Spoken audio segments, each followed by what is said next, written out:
আজকে আমরা কীভাবে রান্না করব, সারাদিন কী কী করছি সেটা আমরা আপনাদের কাছে তুলে ধরবো। কচুটাকে সিদ্ধ করে দিই, আদাগুলা দিয়ে জিরা দিয়ে একটু মশলা করে নেবো। ইলিশ মাছের তরকারিতে সর্ষে বাটা খাবো না।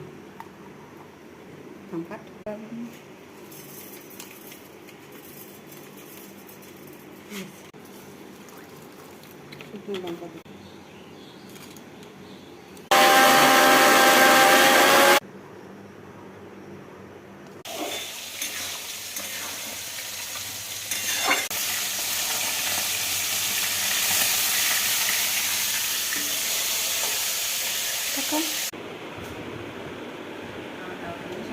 আমার রান্না বেরিয়ে গেছে।